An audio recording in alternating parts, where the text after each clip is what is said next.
recorded for the sake of anybody who's watching the videos instead of joining us live. So on that note, does anybody have any questions? Does anybody live? Obviously, the fact that you're alive is biology, but anything else? Anybody go on a hike or, I don't know, anything to do with biology? Maybe I should ask later. I can see Vance talk. I can see you talking, and it's so weird. I can never hear you talking until we start the lecture. But I just said good morning to Hamrick, and he responded, and I heard him. Very interesting how this works. No, I didn't go on any hikes or anything, but I went to a really badass concert this weekend in Columbus. Oh, I think I remember you saying something about that. Who was it again? Who'd you see? It was Mandolin Orange. It was in like a little, looked like an opera house kind of. Had really good acoustics. Nice. I was supposed to go to a concert right before COVID-19 hit. COVID-19 canceled it. It was in Columbus. That's what made me think of it. It was Tyler Childers and Sturgill Simpson together. And I got it for my birthday present. And then right before it was supposed to happen, everything got closed down for COVID-19. I was pissed. That's the way it is. I bet you was. Anyway, let's see. Less than 2 minutes remaining now still. I guess I'll go ahead and start the reminders and announcements. I'll do the least important ones first. For those of you who, maybe somebody will come in later for the more important ones. First of all, attendance will be the same as it always is. I'll give you some words. For those of you online, email me those words before 9 a.m. If you miss some of the words, you can go back and find them. You know what I mean? Like if you email me and then I email you back and say, yeah, you got 3/4 of them and you got 1.8 out of 2.4 points. That's not the end of it. You can still go back and, do the questions for full credit if you want. Also, a reminder, I guess I'm going to need to individually email some of these people, but just because you're online and I see you and maybe even talk to you, that doesn't mean that you're counted as present. You have to do the words because there's a few people that I've seen have been online, but they have not sent me any emails in like over a week. So just to remind you of that, for those of you in person, if you just send me an email to remind me that you were here so I could have a paper trail, and that'll be it for attendance for you. What else for announcements? Just as a reminder, if you're worried about your grades, one of the best things you can do right now is go back and fix your old labs or labs that you've missed, right? You get your most bang for your buck as far as points are concerned with doing that. Now, if you're worried about your grade and your lab grades are still pretty good, then you could do some independent work, right? Because that's now considered extra credit. So watch some videos, write some papers. I highly recommend it. We have about a month left in the semester, so now's the time to start worrying about your grade. For lab this week, now that we've hit 8 o'clock, I'll let you guys know it is online, but just like it has been for the past 2 weeks, if you have it done and I've graded it before it's time for you to go to lab, then you don't have to show up for lab. If not, then you have to show up for lab online. I'll share the link with you as I always do today. The only difference is today I won't be there online. It'll be the TA. But as far as you guys are concerned, it's the same thing, right? You come in, or you check in online, you get your name taken down for attendance, and then he's there to help you if you need it. So are there any questions about this week's lab? All right. And again, I want to take this time to remind you, I'm not being slow on grading on accident. This is not me slacking off. So there's a lot of stuff in the labs that I haven't graded. And again, I want to say, cough, cough, nudge, nudge, I don't have a way of telling when you got it done. So as long as you've done the assignment before I grade it, it's on time. Wink, wink, if you can see me. You know what I'm saying?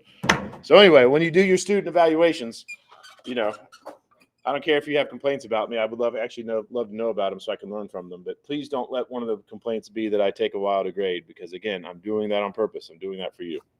Anyway, any questions about anything before we jump back into Chapter 10? All right.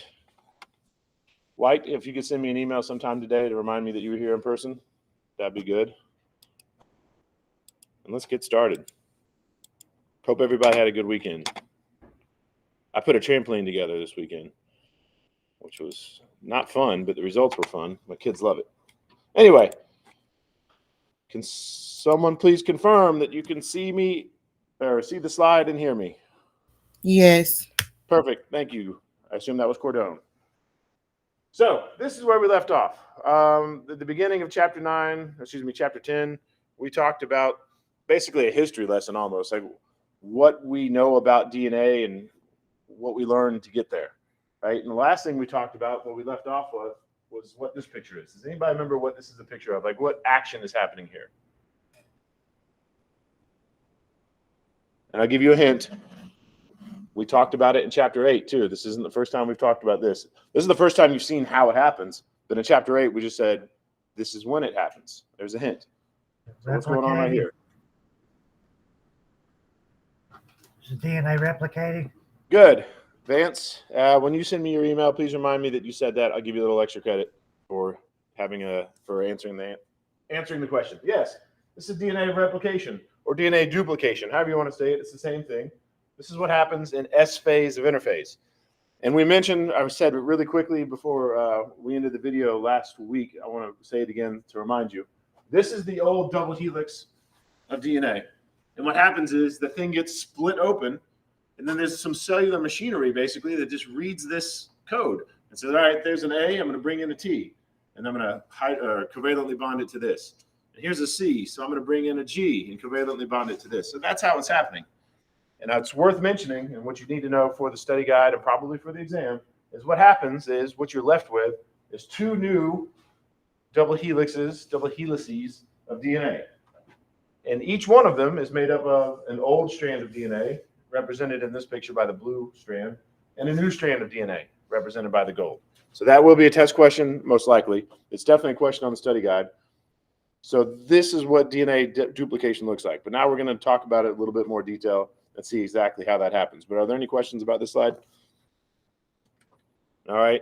I've already said that you can download the PowerPoint and watch all this stuff. I also already said that when you see words on these videos that don't make sense to you, that's okay. You can look them up if you want to, but if it's not in your book, then you're not responsible for it. So basically what I'm saying is these videos have more information than what's in your textbook, but you're only responsible for the information in your textbook. So, all right, let's talk about how it happens.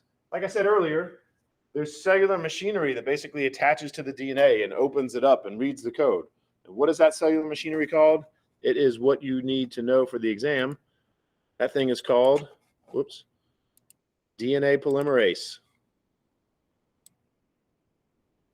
So there will be a question that basically says, which enzyme makes new DNA? And the answer is DNA polymerase. And as a matter of fact, that will be the first word for attendance, DNA polymerase.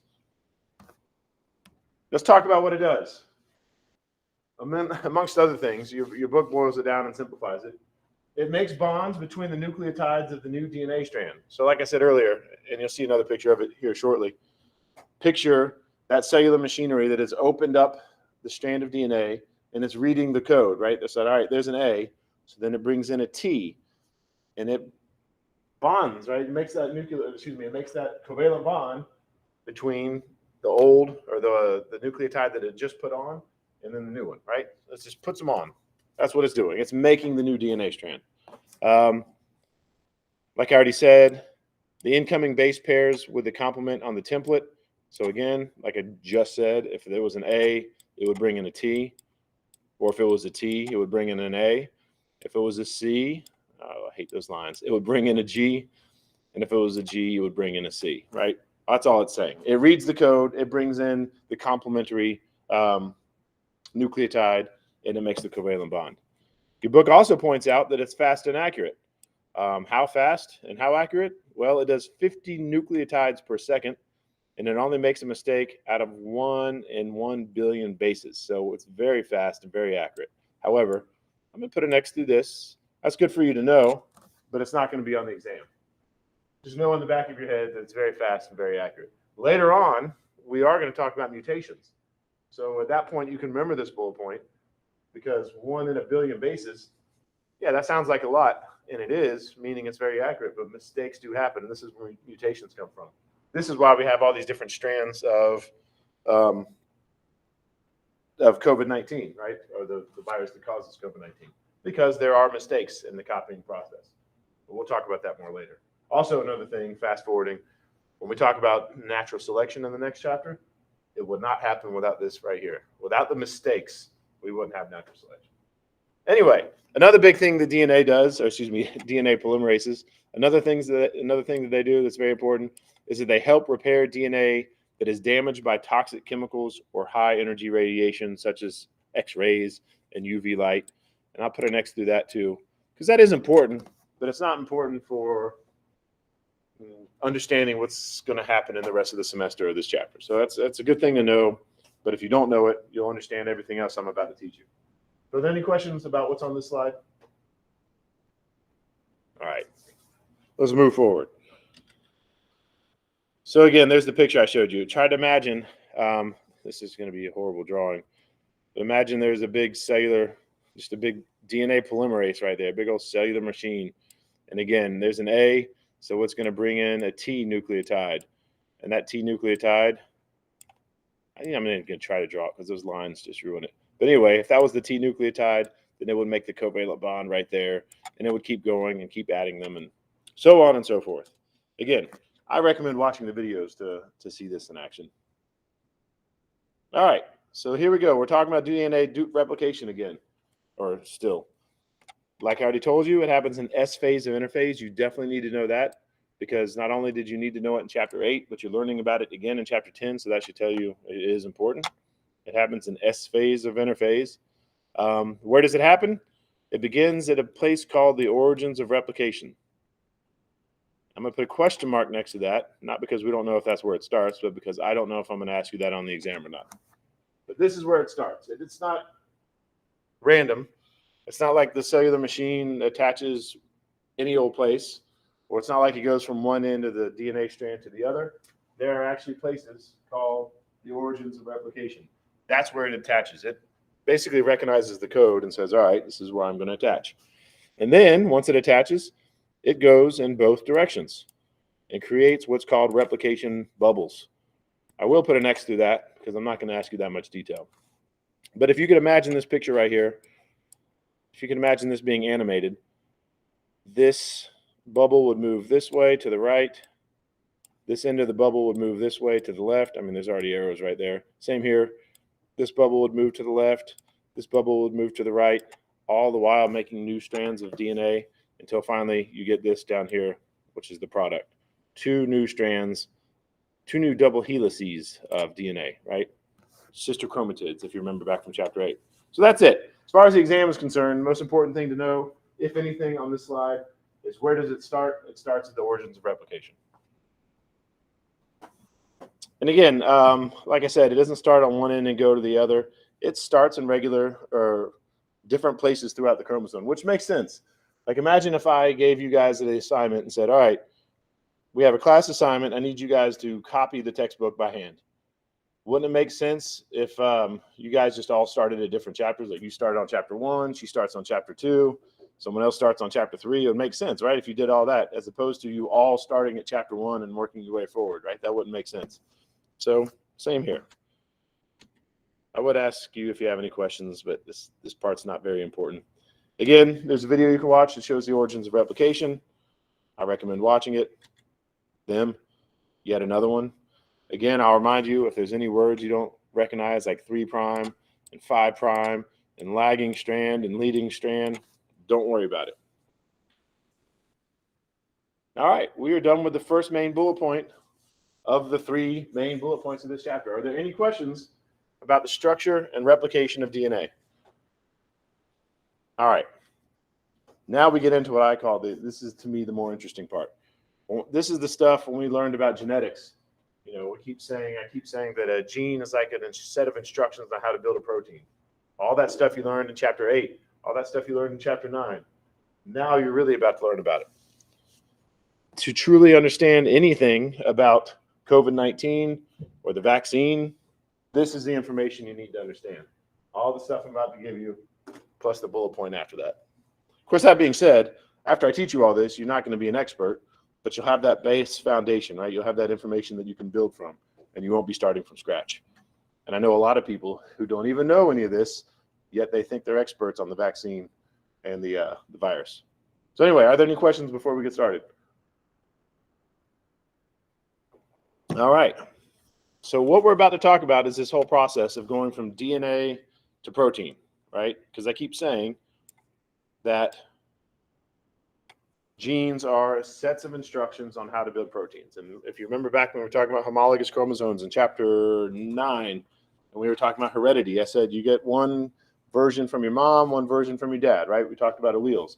And that's what we're going to talk about here. So we're not going to talk about the alleles anymore. Now we're just going to really zoom in and focus on this process of how do we turn this code in the gene, the A's, the C's, the T's, and the G's, how do we turn that into a protein? And again, that's what we're about to talk about, DNA to protein. And of course, there's this middle step too, which is RNA. You're about to learn about that. Oh yeah, before we move forward. I recommend studying this the same way I recommended studying photosynthesis and respiration, which is start with the big picture and then start adding in details.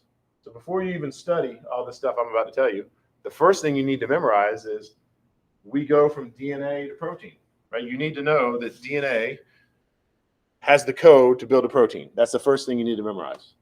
Then once you have that memorized, then you add in the fact that, okay, it's not straight DNA to protein. We actually go from DNA to RNA to protein. And then once you have that memorized, then you can start learning the stuff that I'm about to teach you. All right, so this part's a review. This slide, this is just an introduction of what we're about to talk about. DNA provides instructions to a cell, obviously, because you have DNA in the cell, but it also provides instructions to an organism as a whole. As you already know from chapter 8, the genotype is that heritable information that is written in the sequence of nucleotides in the bases of the DNA. So the A's, the T's, the C's, and the G's. It's like a language, right? Our language, the English language, has A, B, C, D, E, F, G, H, I, J, K, L, M, N, P, Q, R, S, T, U, V, W, X, Y, and Z, right?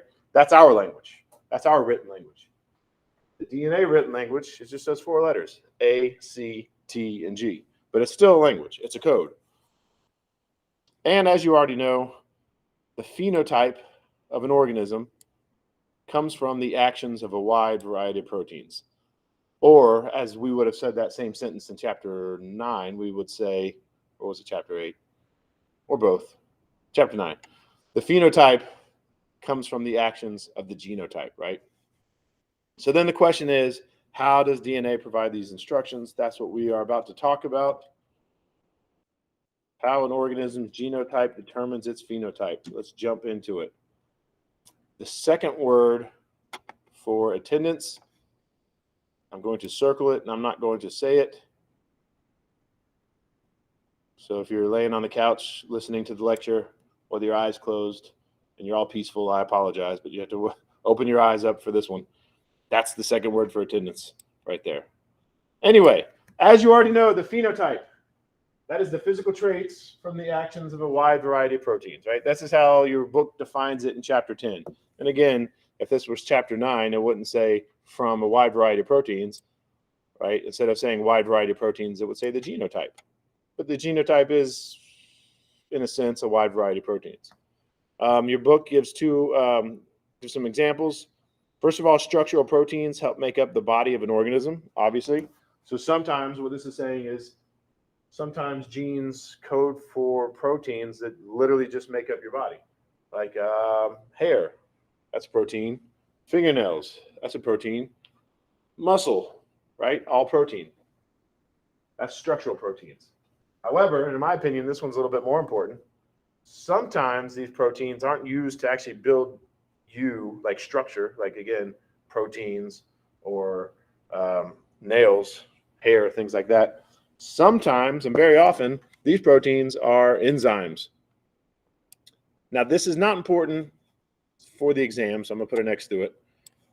But I just want to make sure it's very clear, because I'm not sure people made this clear the first time I took biology.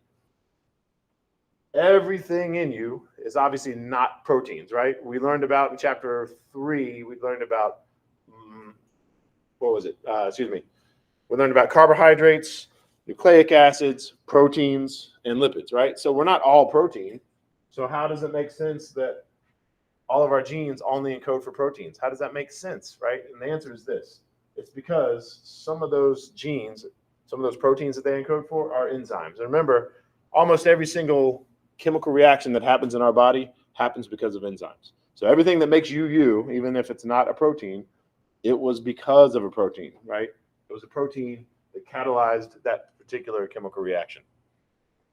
And really quickly, as an example, not if we're not talking about us, but go back to what we've talked about earlier, Mendel's flowers, right? There was purple ones and there was white ones. So that flower, the pigment was not a protein, but what it was is there was a protein that was an enzyme, and that enzyme catalyzed chemical reactions that made the pigment, right? So without those white flowers, they either didn't have the enzyme or the enzyme was broken. So the white flowers just couldn't make that purple pigment. Not because the pigment was a protein, but because the protein, the gene, encoded for an enzyme that allowed allowed the plant to make that pigment. Any questions about this slide? Okay. Like I said, my suggestion is to add information as you're studying. So let's think about it that way. The first thing you need to know is that we're going from DNA to protein, like I already said. And then I said, once you have that memorized, then you can add the fact that we go from DNA to RNA to protein. Now, here's the next step, in my opinion. Again, you can study it how you want, but the next step in your studying should be this. Instead of saying we're going from DNA to RNA to protein, let's add in the fact that these things have names. When we go from DNA to RNA, that is called transcription. And when we go from RNA to protein, that is called translation. That is the next thing you need to memorize. Any questions so far? All right, so like I said, this is a language, right? Our DNA, the language of the DNA, only has 4 letters, A, C, T, and G, in whichever order, it doesn't matter. But that's the language, right? Unlike our English alphabet, it has many more than that. It only has 4. So let me ask you this. When you're not in biology class, what does it mean when someone says, I'm going to transcribe something? What does transcribe mean when we're not talking about biology? Transcribe. And don't be afraid of a wrong answer. I love wrong answers because I like to know what you're thinking. And if you're wrong, then hopefully I can adjust your wrong thought to the right thought. And if I don't know you're wrong, then I can't help you. So someone guess what the word transcribe means outside of biology. Don't people do it in core, when they say and they just type it or put it down, record it, write it. I couldn't hear you, but I think I did hear the key word. Did you hear what she said? Because you're right under the microphone. Did you hear what she said? Sorry, when people put spoken words in typing or written form. Yes, good. The key word there that you got correct, and by the way, that's cordon, right? Yes. Okay, when you send me your email for attendance, make sure you let me know that you answered that, and I'll give you extra credit. Yeah, the key word there is writing. You were talking about how when someone says something, you take that audio and put it down in writing, right? That's technically called dictation. But the key word here is writing, right? So when you write something, when you're copying something from one to the next and you're writing it down, that's transcription, whether it be from audio or you're reading it. But the point is, when you write something, that is transcription, right? So if I'm saying something and he's writing it down, or if she's reading these words on the slide here, and she's writing it down, that's both transcription, right? They're both transcribing something. Here I am saying something in English, or it's written in English, and they're writing it down in English. That's transcription. Now, here's a really easy question. If we're not in biology class, what is translation? What is it to translate something other than Cordon or Vance? Please. What does it mean to translate? Change. Yep. What else? Because you were exactly correct, but we could get even more specific. Again, get your brain out of biology class for a second. Said, hey, I need you to translate this. What am I talking about? If I'm in Iraq and I say, hey, I need a translator. Language. Language. Exactly. Who was that? Boyd. Boyd. All right. You will get an extra credit too. Just remind me when you send me an email. Yes. And you too, when you send me your email, You guessed, so extra credit for you. Just remind me in your email. Yeah, you're going from one language to the next, right? That is translation. It's the same thing here. In transcription, we're still in the DNA RNA language, right? The nucleic acid language, the 4 letters. We're still in that language. But then when we go from that language to the language of proteins, we need to translate it because we're going to a different language. All that being said, I'm going to come back to that idea here in a second, but I just wanted to put it out there and let that sit with you for a while before we get started. Anyway, your book also points out very obviously that the relationship between genes and proteins is one of information flow. I think your book was just trying to get back to that thing that they said in chapter 1, that information flow was one of those things that we would see throughout the semester. So they're like, hey, I told you so, but I'm putting an X to it because I'm not going to ask you about that. Here's an important one. I don't know if I really said it in this many words, but we basically hinted at it. The function of a DNA gene is to dictate the production of a polypeptide. And don't get me wrong, if you're taking notes, you don't feel like you need to write that down and memorize that verbatim. Just know, like I've said before, that a gene provides instructions on how to build a protein. Oh yeah, that's a good time to remind you of this. I don't want to confuse you. It's been a while since we've had this conversation. As far as we're concerned in this conversation, polypeptide is the same as a protein. Because remember, man, I hate that. Remember, a polypeptide is just a protein that hasn't been folded into its proper shape yet. So in this chapter, polypeptide and protein are interchangeable. So don't want to confuse you there. Anyway, again, the purpose of a gene is a set of instructions on how to build a protein. Are there any questions about this slide before we jump into it a little bit deeper? Okay, let's talk about how we do this overall as an overview. This is, again, a lot like chapters 6 and 7 when we talked about photosynthesis and respiration. The first thing we're going to do is give you a big overview, and then we're going to go into details. So I guess if you're taking notes, for the most part, you could give your note-taking hand a break and just enjoy the overview before we get into the details. Like we already said, the information that is in the DNA is transcribed. And remember, that's the key word. That's what we're calling it. It's transcription. That information is transcribed to RNA.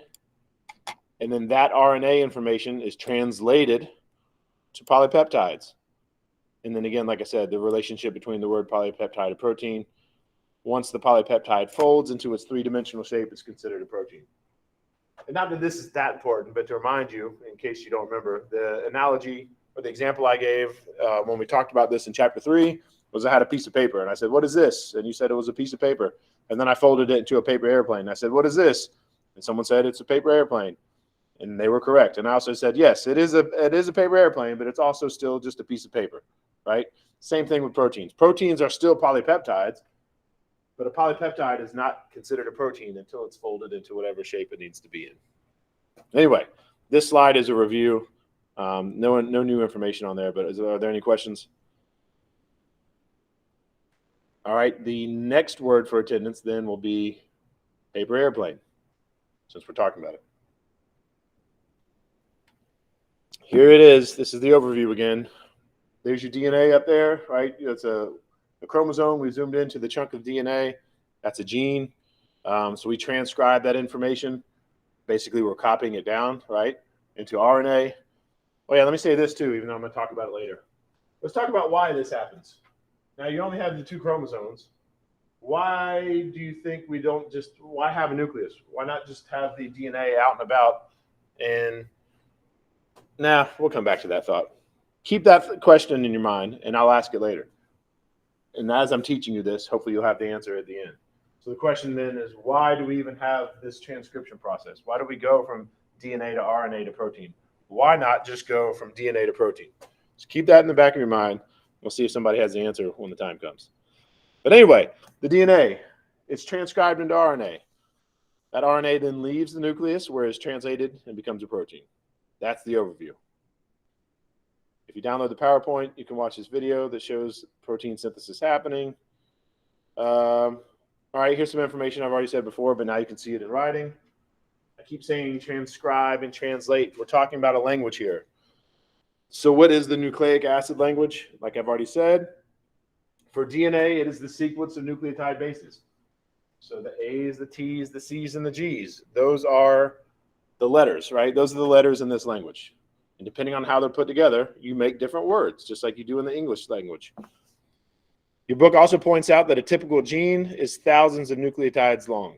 I'm going to put an X to this, not because it's not important, but it's not important for this course.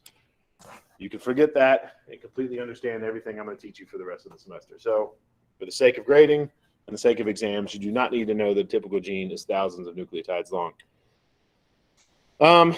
When the DNA is transcribed to an RNA, the bases of the RNA are complementary to the DNA strands. And you do need to know that. And we'll talk about it a little bit more later. But basically, if you had a DNA strand that had this code, ATTCGA, and I'm just making it up, I'm going to put a D right here for DNA. If that was the DNA template, the code, then when we transcribe it, the bases have to match up. So the machinery, there'll be another machine you're going to learn about, another cellular machinery, so to speak, is going to read the code. It's going to say, oh, there's an, let me start on this end. No, I'll have to start there. There's an A. Well, what pairs with an A?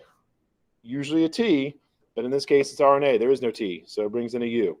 What pairs with a T? It brings in an A. What pairs with a T? It brings in an A. What pairs with a C? It brings in a G. What pairs with a G? It brings in a C. And what pairs with an A T. But again, this is RNA, so it doesn't have a T. It has a U. So you do need to know that. Not only do you need to know that this is how it works, that the RNA brings in the complementary strand to write the code, but there will be questions where I give you a strand of DNA and the question will say something like, transcribe this. So when you do that, that's what you're going to need to do. You need to look at the code and figure out the complementary RNA. And I said this in the last chapter, the last video, and I'll say it now. It's a good hint for you. If you get a question that says to transcribe, and that's probably all it'll say, because it's up to you then to know if it says to transcribe, then what we're looking for is for you to make a molecule of RNA because it's transcribe. Therefore, if it asks you to transcribe something and it's a multiple choice exam, if it has a T in the answer, then that's not the right answer because this is RNA. There is no T. There's only U's instead of T's. So you can eliminate those options when you're taking the exam. Are there any questions about that? All right, let's move forward. Keep an eye on the time here. So we're done with the overview of transcription. Let's move on to translation. Again, translation is a conversion, just like it is in, outside of biology. When you translate from Spanish to English, you're converting it from one language to the next. And it's the same thing here, except now we're going from the nucleic acid language to the polypeptide language. Because again, remember, like the one we just talked about, transcription, yeah, you were writing it down and you changed it, but it was still nucleic acid language to nucleic acid language. That's all it was. Now it's completely different. Now we're going from nucleic acid language to protein language, polypeptide language. As you already know from chapter 3, polypeptides are polymers, right? And the monomer that makes them up are amino acids, and there are 20 of them. Everything on that side is something you need to know. Polypeptides are polymers. What is the monomer? Amino acids. How many of them are there? 20. So there's our new language, so to speak. In this language, we basically have 20 words, right? So every protein in your body is made up of those 20 words. It would almost be like having a book, but you're only restricted to 20 words. Like, obviously you can put them together in different orders, right, to say different things, but you only have 20 of them. And that's what the situation is here.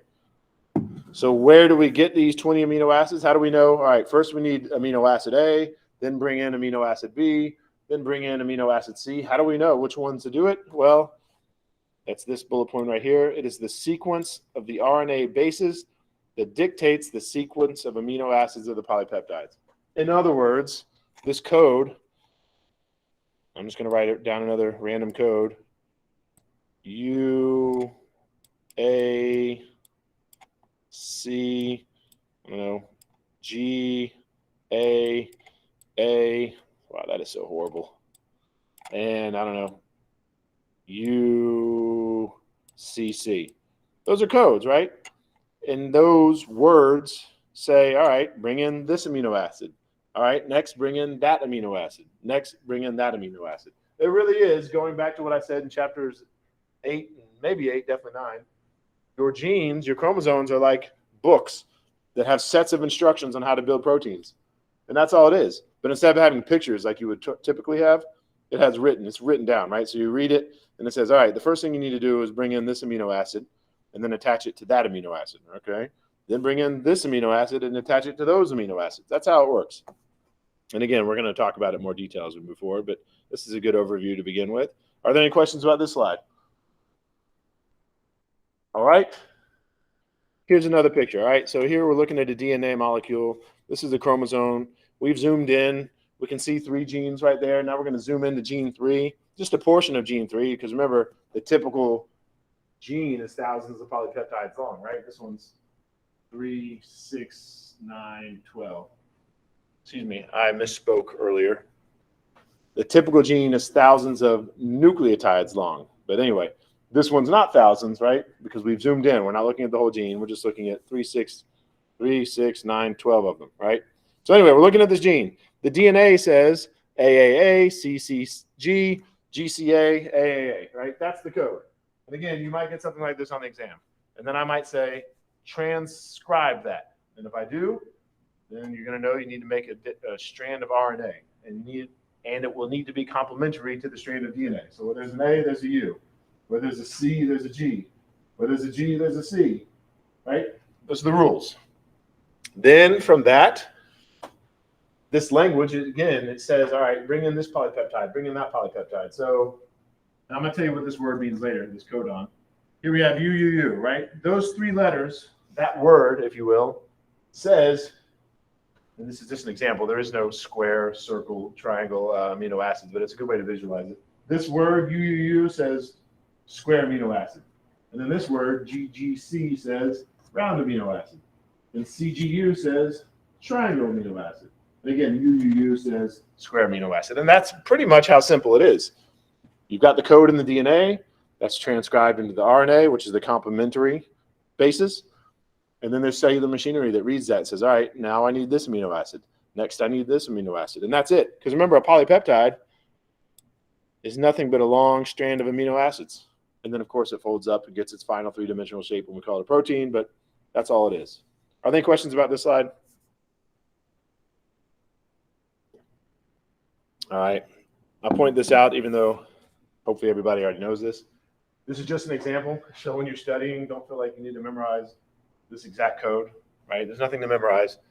What you do need to do is have the capability of going from DNA to RNA, and eventually I'll show you how, but we're going from RNA to amino acids, but you don't need to memorize this. You just need to know how to do it. Moving forward, the next word for attendance will be code. Code is the next word for attendance. Anyway, the flow of information from gene to protein is based on a triplet code. So if you noticed earlier, when I was talking about those words, I was saying UUU brings a square. And then, every time I said it, it was 3 words for every amino acids. 3 words for every amino acid. That's what we mean by a triplet code.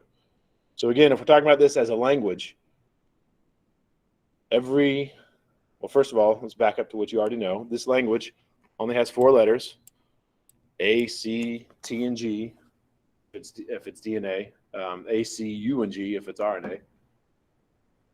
And the next thing you need to learn about this language that I'm telling you right now, if those are the letters that you're dealing with, every single word in this language only has 3 letters. That is the triplet code. And when I say word, the actual biological term for that is a codon. So again, in this language, a word is a codon, which should be easy to remember because it sounds like a code, right? And that's what it is. It's a code. It says, all right, this is the code that says bring me this amino acid. This is the code that says bring me that amino acid. So again, I'm going to slow down on this slide because this is an important transition and things you definitely need to know. You definitely need to know that in this language, the nucleic acid language, there are only 4 letters, unlike our huge alphabet. And in this language, the words are only made of 3 letters, always. Unlike the English language, right? You could have a word as short as the word A, which is 1 letter. Or have a longer word like utilitarianism or supercalifragilisticexpialidocious, right? But in this language, the words are always only 3 letters long, and they are called codons, and you need to know that. So there's a codon written in the DNA, as you already know, but I didn't use the word codon before. I'm saying the same thing I said before, just using a different term. The codon is written in the DNA.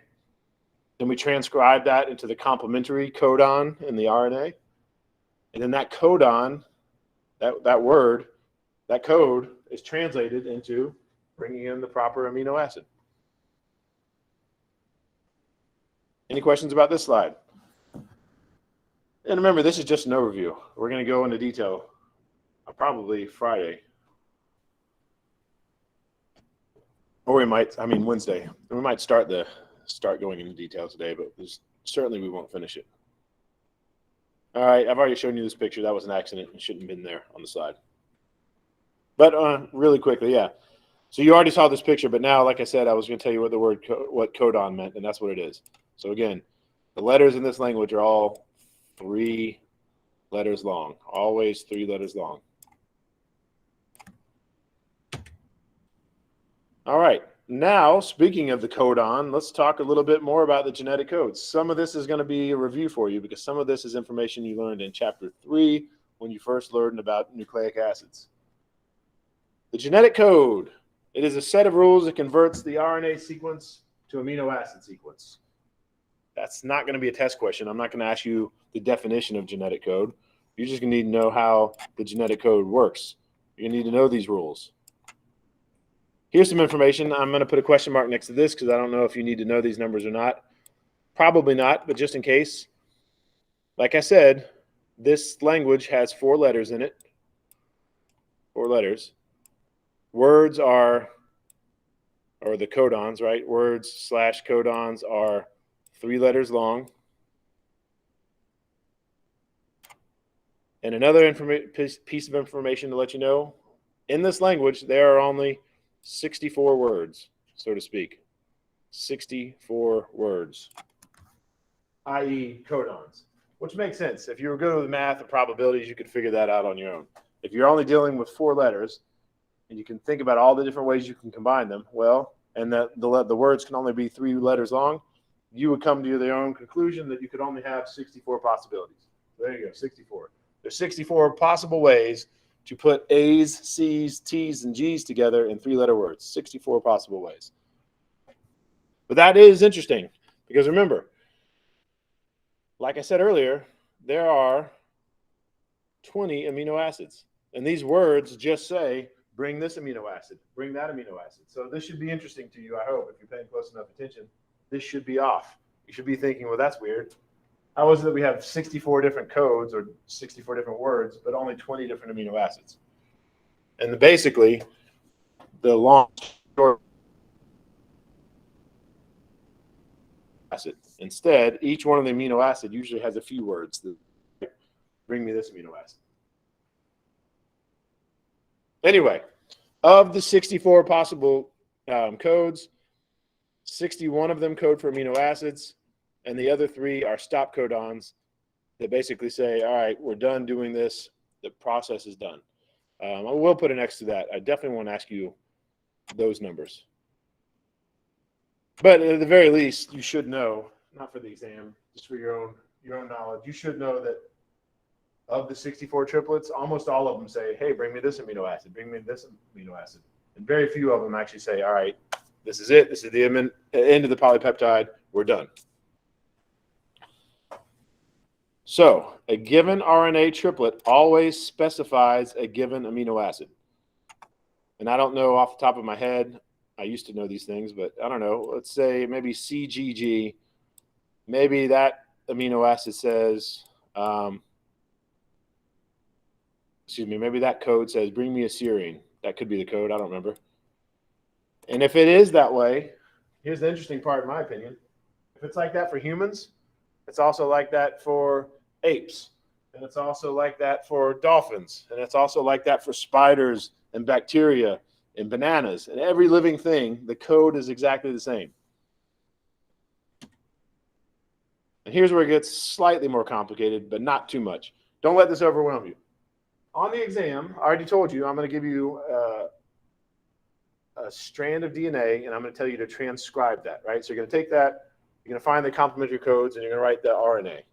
Now, if I say translate that, then what you need to do is take that RNA code and figure out what amino acid it is. So like I said earlier, in this last slide, I think I said CGG, whatever, it doesn't matter. But let's assume that's the codon, CGG. And let's say you get a test question where I say, what amino acid is this calling for? And then all you have to do is use this. I would provide you with this chart to figure it out. All right, start here. C, all right, we've got that.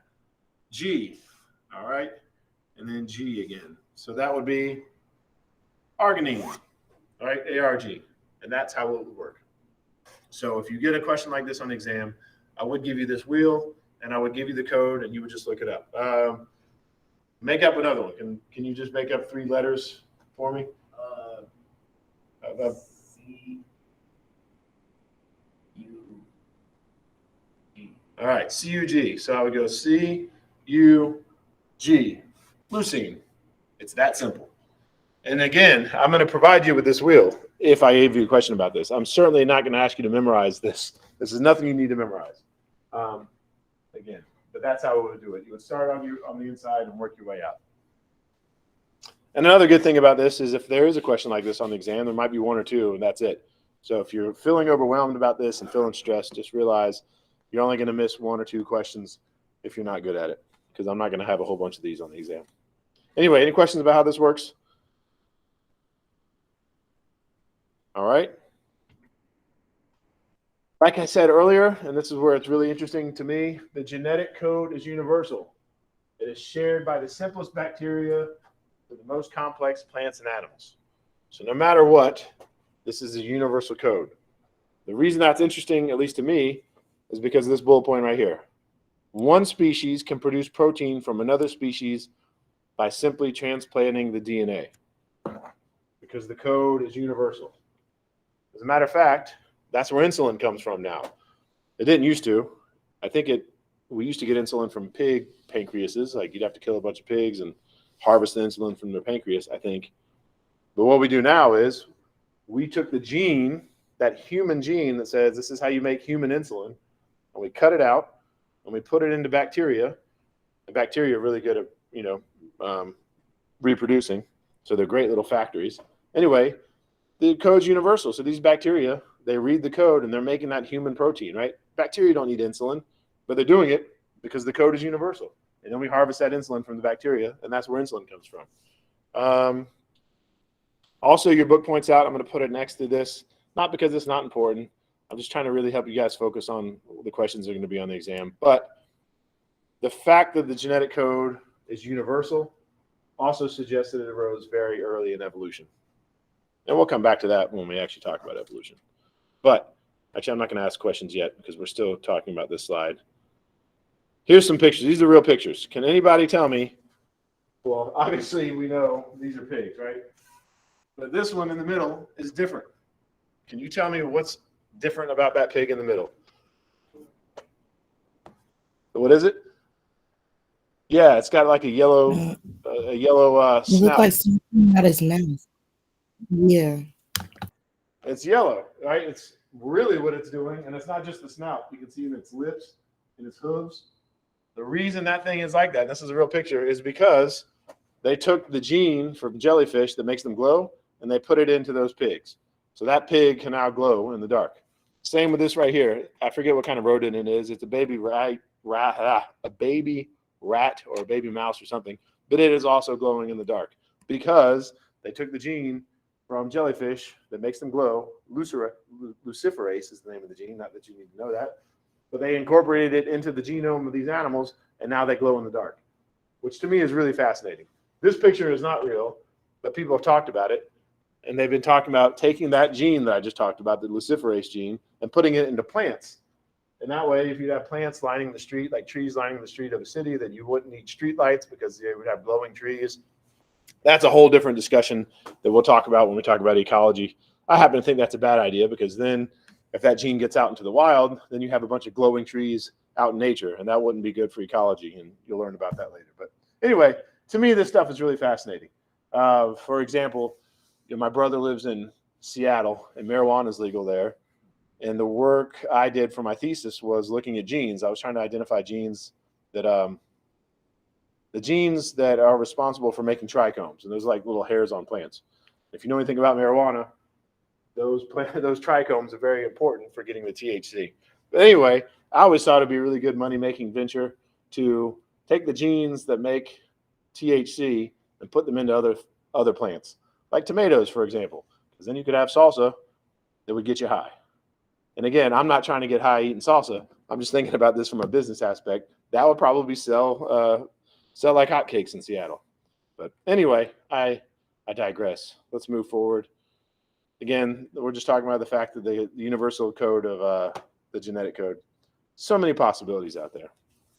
Anyway, now we will actually get into the details, right? When we come back, let's just cut it a little early. We are done with the overview. So when we get back on Wednesday, we will actually start looking at this process in detail. And the last word for attendance is going to be, I don't know, silly salsa. Silly salsa, like the kind of salsa that you would eat and it would get you high. Silly salsa. Matter of fact, that's what I'm going to call it. All right, that's it. Does anybody have any questions? All right. Hopefully you'll have your lab done before lab time and you won't need to meet online, but otherwise just be there at 2 p.m.